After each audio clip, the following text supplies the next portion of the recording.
I'm Archana, working as assistant professor in Vignan Nirula Institute of Technology and Science for Women. So, in this semester, I'm going to deal about the subject operating systems. So, now let us see the objectives of what you're going to learn in this operating systems.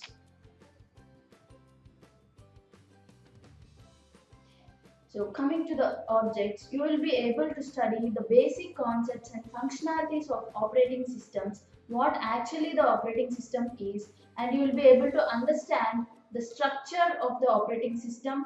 You will be able to learn about the processes, threads, scheduling algorithms, and the principles of concurrency and deadlocks. So this the position where each and every task or process in a system will be in waiting state always. Okay, and then you will be learning about the memory management, input output management, you will be learning about file systems, and finally you will be learning about the Linux operating system, which is mainly used for security purposes. And in let us see the syllabus of your first unit. So in first unit you have the types of operating systems and the concepts related to it, operating system services, system calls, and system call types. So in this session we are going to see about the introduction to operating system, storage structure, what are the operations that the operating system is going to perform, and the functions it is going to provide for us. So first is the introduction to operating systems. What actually this operating system is? Did you observe the program? It is the first program which is loaded into the computer when you start a computer. So what actually this operating system is? If you observe, whenever you power on your computer system, you will be able to see starting windows on your screen, on your black screen. So right from that point, this operating system, the software or the program will be keep on running in your system until you shut down your computer. So what actually this operating system program is? So it is a program which will manage the computer hardware. Okay, so it is also responsible for management of all the activities. So whichever the activity you are going to perform with your computer, each and every activity is kept track by the operating system, and it will manage all the resources present in your computer system. And if you observe the diagram here, the operating system is managing number of resources like the application programs, monitor, keyboard, printer, mouse, disk drive. All these hardware devices are also called the peripheral devices. So all the resources, whichever the resources in the sense that may be a memory or the input output devices or some other applications, each and everything in a system will be controlled by a program, and that program is the operating system. So it is this operating system is not only a single program, it is a group of collection of programs which are in which each and every program has a specific task in order to manage all the resources. Now coming to the components of a computer, generally we have four components in our computer. So if you think in a general format, what a computer system consists of, it will have a hardware, the devices which you can see like keyboard, memory devices, and the monitors, CPU, and all. So along with hardware, the computer will also consist of software. So without a software, you cannot make use of your computer effectively. So without a hardware, you cannot interact with the software. Okay, so in that software we have two types of software programs in our computer. So one is the application program and the other is a system program or system software. So system software is nothing but uh, the software which is used to control all the resources that are present in the computer. And whereas the application programs, So the application programs are those programs which are specified in order to fulfill a specific need of a user. So what is this specific need? Say for example, you have a word processor, so your Word document. So in that Word document, you're able to do a task of saving your text information, or you can insert some images. But with that Word document, you cannot play a video, right? So for that purpose, we have one more application, that is the VLC media player. So likewise, application program is a program which is designed only to provide a specific need for the user, whereas system program is designed in order to maintain it, or in order to make the user to easily access all these application programs and hardware. So one such example of system software or the system program is your operating system. So this is the collection of all the programs which control your hardware. And the most important component of a computer is a user. So even though a user is the one who will externally use the computer, this user is considered as an important component, because a normal system, even it has a software and a hardware, there is no use of that particular device when there is no user who will interact with that system, who will use that system. So in these users, we have different types of users. So one is the end user, programmer, and the operating system designer. So end user is the one who will directly interact with the application program. So we, the users who will make use of the available softwares, are called the end users. Whereas programmers, so programmers are those who will make use of some application or some high level programming language and design these application programs. So end users will make use of already designed applications, and the programmers will actually design these application programs, whereas the operating system designers are the ones who will actually interact with the hardware of the computer and write the programs that are necessary in order to control all the hardware of your computer. And now if you consider the abstract view of components of a computer, so these four components, how they are going to interact with each other and who are having the direct links. So if you observe the diagram, you can see there are number of users who are trying to interact with the computer, and these users may interact with different application programs.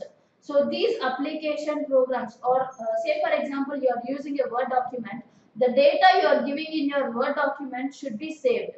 So such saving is the data should be saved in your hardware, that is your memory.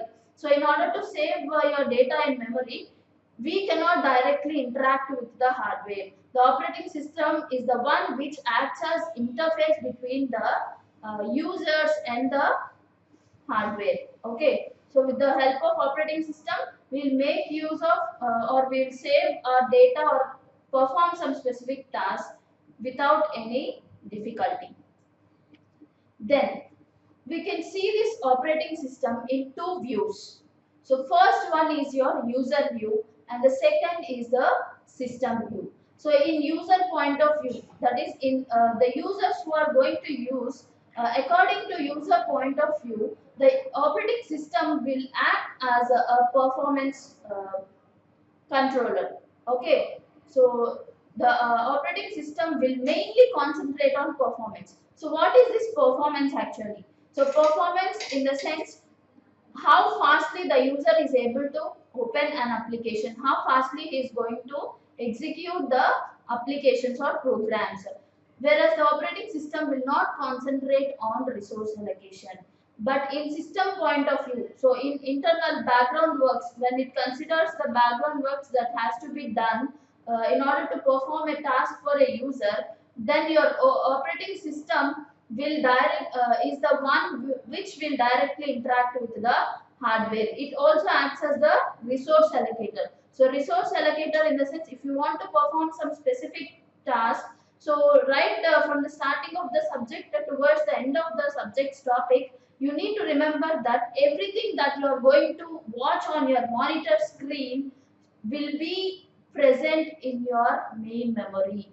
So you're all aware of your storage devices, which we'll be seeing it in detail in the next topic. So these resources, like it may be memory or IO devices, whatever, these should be allocated in order to execute some application. So your operating system is the one who is responsible for allocating the resources for your application programs, whereas it also acts as the program. So this control program is the one which controls the IO devices. So what are the devices that should be allocated for your program in order to take input and then print the output. And next we have the operating system definition. So if you observe, there is no universally acceptable definition for the operating system. But the most commonly used definition is that it is the program which is being run uh, right from the point when you power on the computer to that point when you shut down your computer.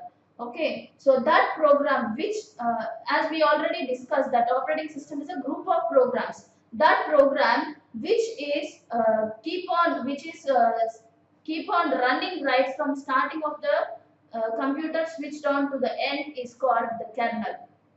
Okay, so next let us see what this kernel and the operating system is. This operating system is a group of programs which are used to control the resources, whereas kernel is a part or the program which is present in an operating system. In the all available group of programs, kernel is also one of the program. So what actually the operating system is, it provides interface between the user and the hardware, whereas kernel will act as an interface between the application which an user is interacting and the hardware. That is, if we cannot directly interact with the operating system files, so that this kernel will act as a bridge between the user application as well as the operating system files. So all the system programs or the applications needs this operating system files to run and to execute their tasks,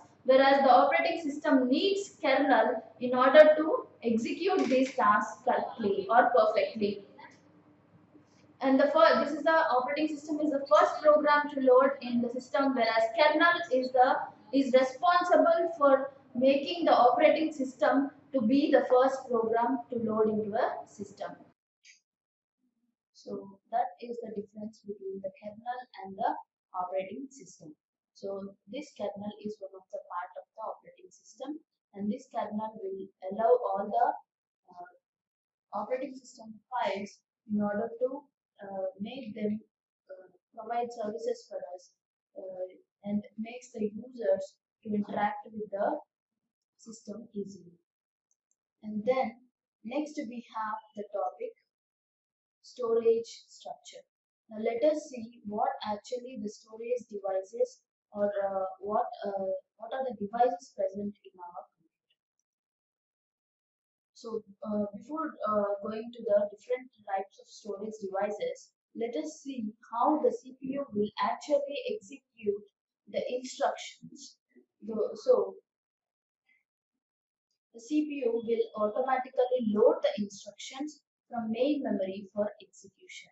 So because as we have already discussed that each and everything that you are going to see on the screen should be placed in the main memory.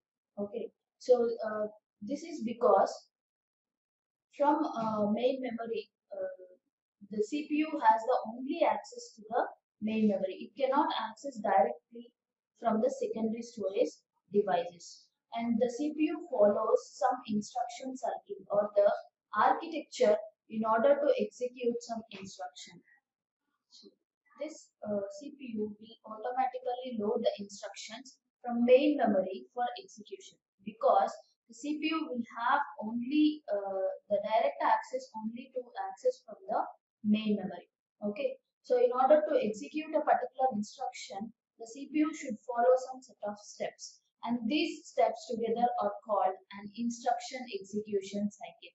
So this instruction execution cycle was designed with von Neumann architecture. So the first step in this cycle is it fetches the instruction right from the main memory to the registers. So the registers, there are number of registers present in the CPU. So the register is nothing but the smallest unit of storage, or the smallest unit of memory storage device which is present in the CPU. So there are number of registers present in the CPU. So in that, the instruction register is used to store the instruction which is currently being executed. So first step, that is the fetch, the CPU will fetch the instruction or load the instruction right from the main memory to the corresponding register in the processor. And then after fetching the instruction is decoded. That is, what is this decoding? So if you observe, whatever the program be, or whichever the length the program may be, this program or all the programs will consist of only three types of instructions. So one is input, and the other is processing, and the third one is output instruction. So whichever type of program you write, that complete program will consist of instructions which comes under either of these three categories. Okay, so now after fetching the instruction, this CPU will decode the instruction, specifying that in which category this instruction is being resided. Okay, after decoding, that is after deciding the instruction in which category is being placed, the CPU will start executing. So the instruction cycle will consist of these steps: fetch, decode, and execute. Okay, after executing the instruction, the results are then placed into the main memory. So if you observe the diagram here, there are three steps, that is the fetch, decode, and execute. So one instruction, in order to complete one instruction, the execution of one instruction, the CPU should follow all these three steps. And then if you observe the diagram on the right side, so you can see the fetch instruction is done right from RAM, that is your main memory, towards the control unit. So in control unit, from the instruction register, the instruction gets decoded and will be moved to the arithmetic logic unit. There the actual execution of the program will take place, or the instruction will take place. So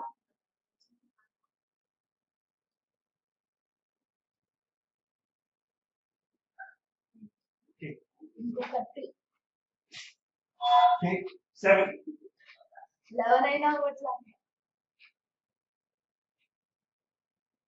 So this is the arithmetic logic unit where the actual execution will take place. Then after completing the execution, this instruction or the results or the data values which are gained by executing this instruction are brought back and stored in the main memory.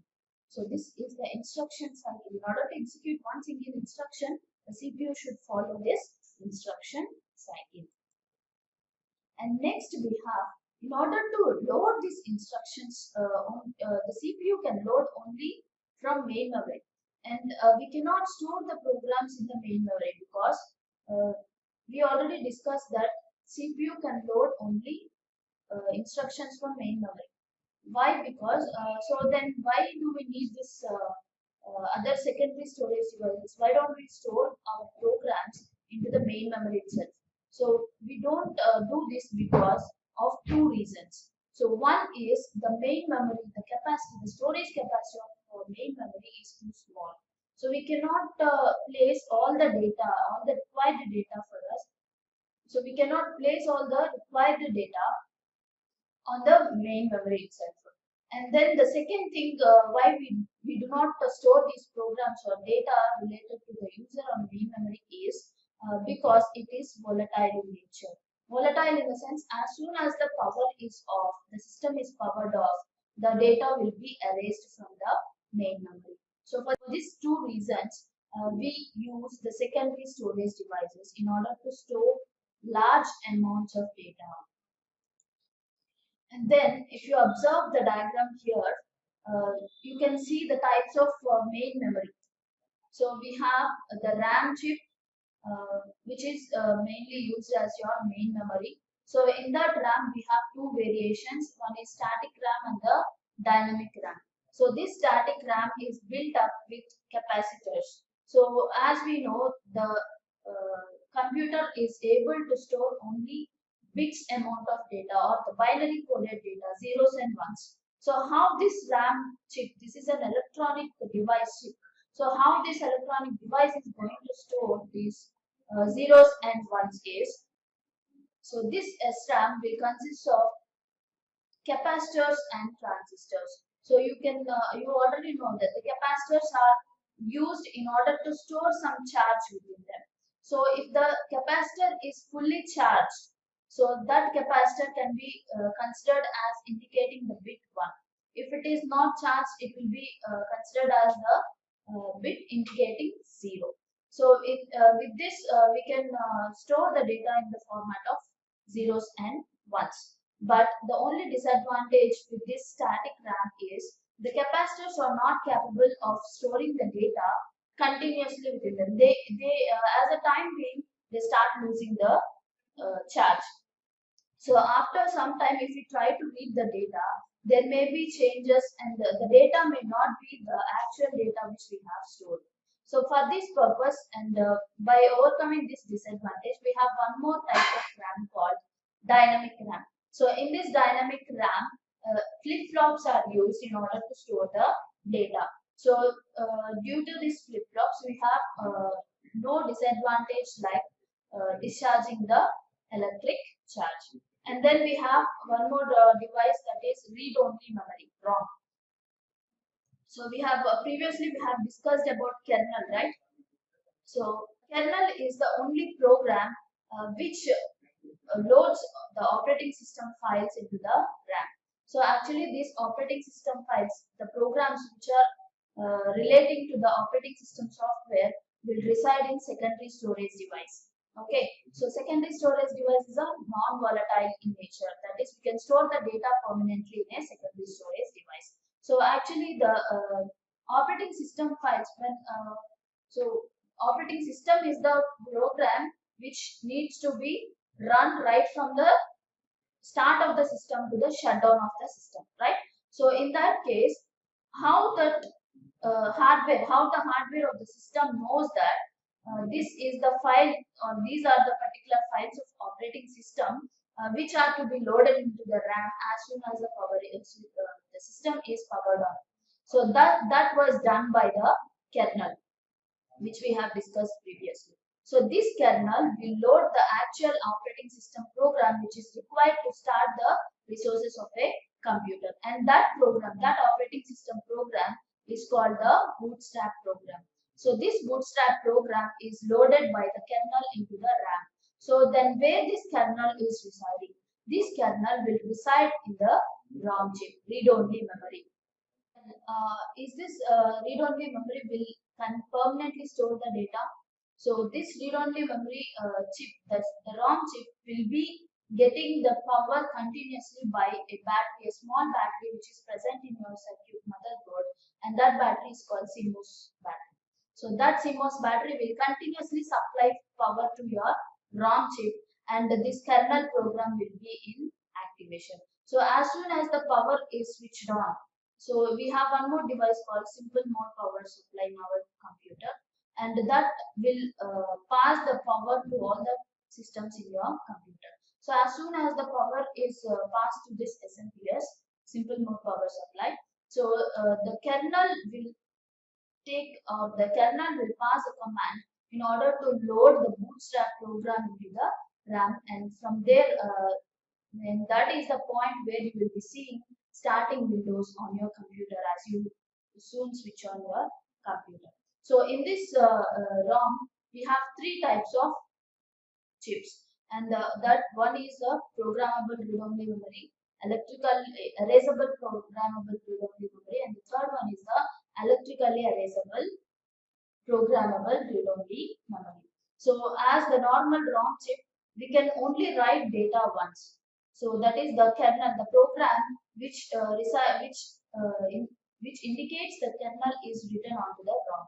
So once if you want to change the program, so that can be done with these three variations. So the ROM chip is normally not rewritable. Okay. So, but if you want to change the data, we have the variations, those three variations. One is programmable ROM, which is in which the data can be erased only once, and the other is the erasable programmable ROM, in which the data can be erased by passing some UV light, and then the third one is the electrically erasable programmable ROM, in which the data can be passed or the data can be erased by passing some small amount of electric charge onto the chip. Okay, so these are the types of memories, memory chips or the main memories available with us. And then we see most of the systems are provided with secondary storage device. So as an extension of main memory, since main memory has a lowest storage capacity, we need some other storage device in order to store our large amounts of data. And this was fulfilled by the secondary storage devices. So these secondary storage devices are capable of holding large quantities of data permanently. And the most commonly used secondary storage device is the magnetic disk, which provides the storage for both programs and the data. And now if you observe here, this is the hierarchy of the storage devices present in your computer. So right, if you observe the diagram indicates right from the top level, it indicates the size of the available storage device. So at top level we have the registers. So registers are those which are having very smallest unit of storage capacity than all the devices present in the computer.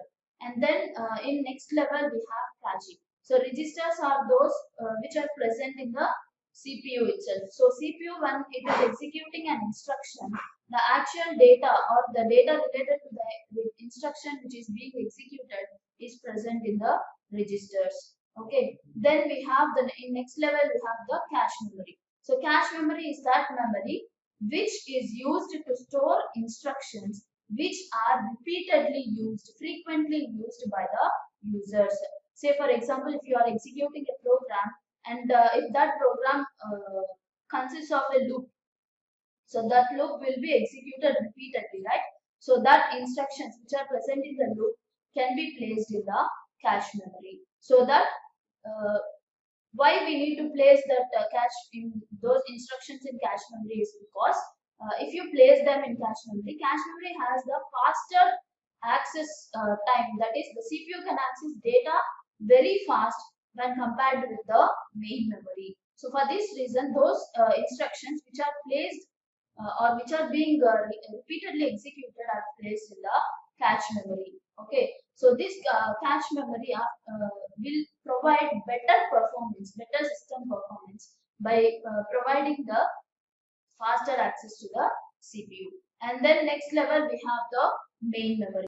So this main memory is the only part to which the CPU can directly access. So the instructions from main memory will be passed to the cache memory and then to the registers before execution.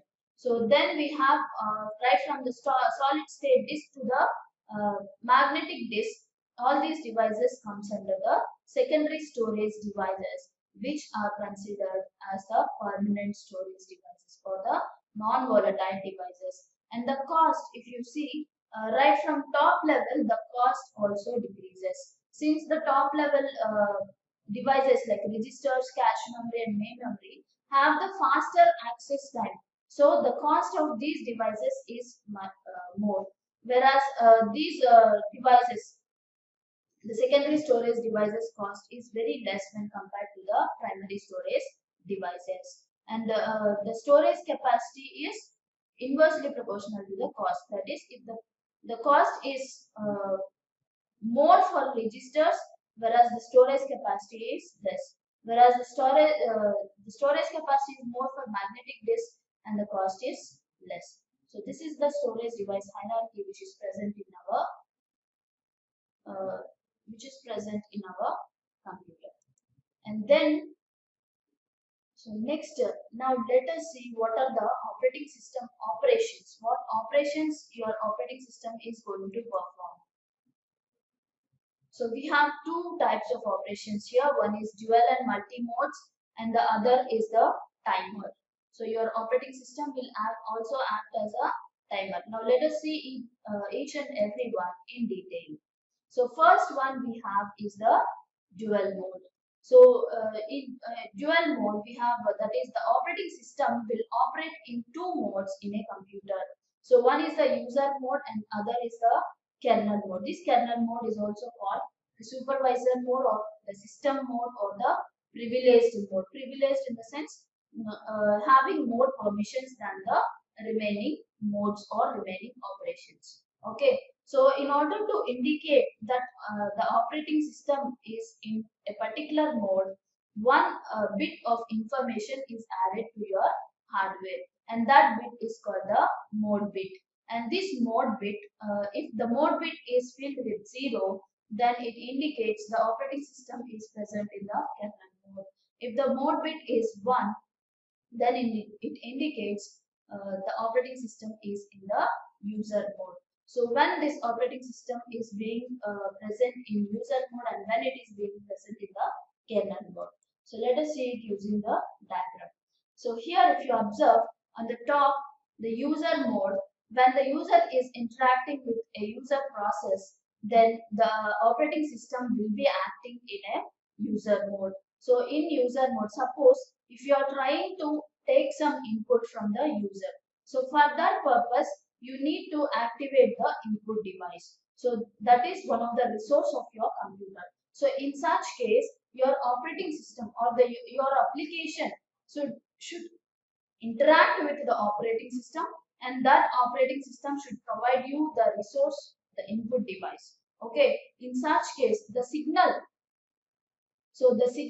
which is passed to the operating system in order to get some resource for the user is called the system call. So we'll see in detail about the system call in next topics. So when this system call is awaited, the operating system will move from user mode to the kernel mode. Okay. So when it is moving from user to kernel mode, this mode bit is set to 0.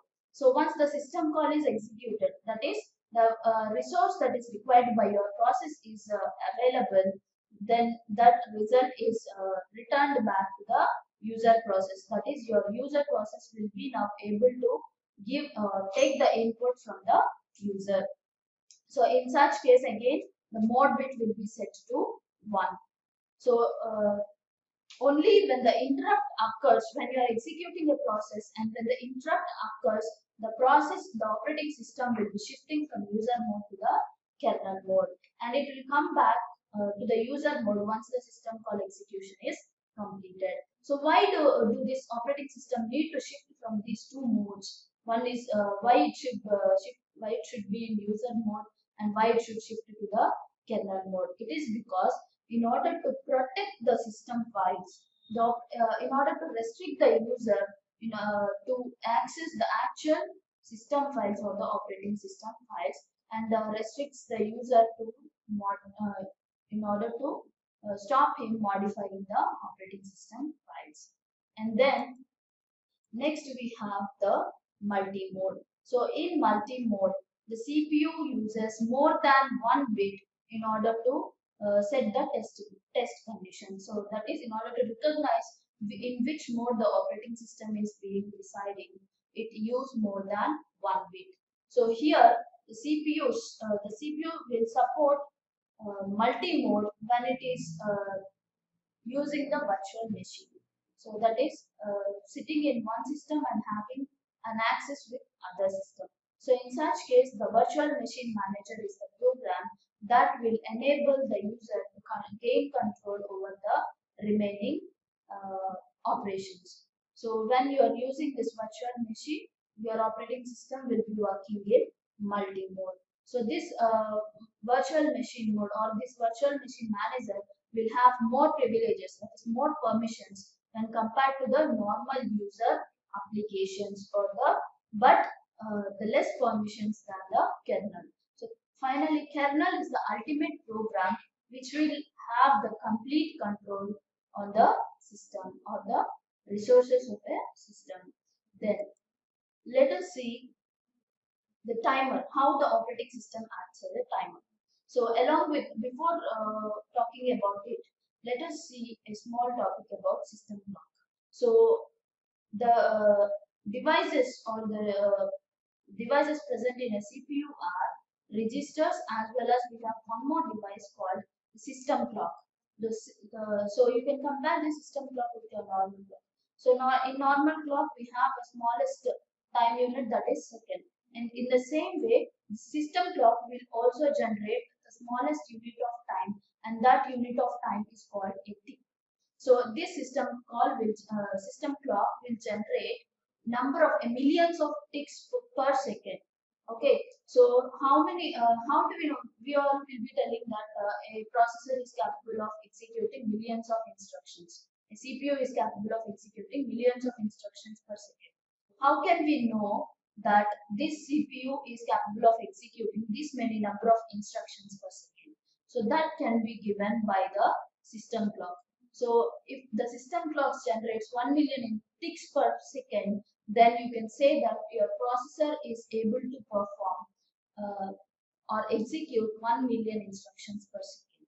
Okay, so in that case, your operating system will act as timer. So this timer is because uh, when when your program is executing for a long time, that is, if it is being executed for infinite time, or if your program is being executed or it has gone under an infinite loop, then there should be some point which at which the program should be terminated. Okay, so for that termination, the operating system will make use of the timer program. So this timer along with the counter, so this the counter is nothing but a variable which consists of some maximum amount of ticks. So we have seen that in one tick, an instruction can be executed in one tick. So if the instruction is taking more than one tick, the time more than the one tick, then we'll be able to know how many instructions the processor is going to execute based on the number of ticks generated by the system clock. So with the counter, so this timer along with the counter can set the maximum time that an instruction can execute. So if your program is going into an infinite loop, then there should be some process which, in order to terminate the process which is continuously being executed. So at that time, this timer will come into action, and the counter is nothing but a variable which is set with the maximum number of ticks. So if a process or if an instruction is taking more than one tick to execute, the counter will start decreasing. So when the counter count is reached to 0, then the timer will get out, and the instruction which is being executed will be taken out from the processor. So for that purpose, in order to stop an instruction to execute from in order to stop an instruction to execute from long time being executed in CPU, the operating system will act as timer to stop the process at some point.